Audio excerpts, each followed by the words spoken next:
نزلت فيديوهات كتير عن التليفونات، ولسه في ناس بتقول لي فهمني جمرك التليفونات.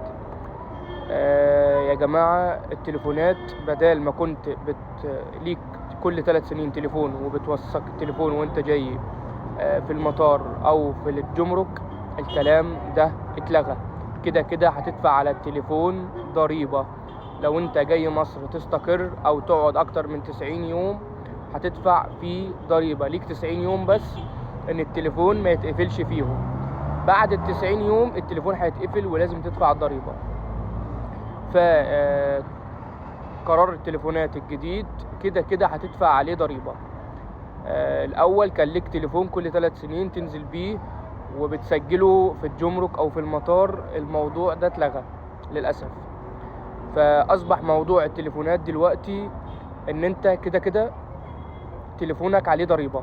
ده القرار ده لغاية دلوقتي، وبيقولوا ان هم مش هيرجعوا فيه. فانت لو هتجيب مثلا تليفون غالي، نصيحة مني، لو هتجيب مثلا ايفون او تليفون الترا، حاجة غالية، هاته من مصر افضل، لانك هتدفع عليه ضريبة كتير. انا تليفوني ال 13 برو ماكس جايلي عليه 14,000 جنيه. ما بالك انت لو جايب 14 ولا 15 ولا 16 ولا الترا 25، هتلاقي مبلغ كبير، ممكن 30,000، ممكن 27,000 على حسب قيمة تليفونك. فانت تجيبه من مصر افضل.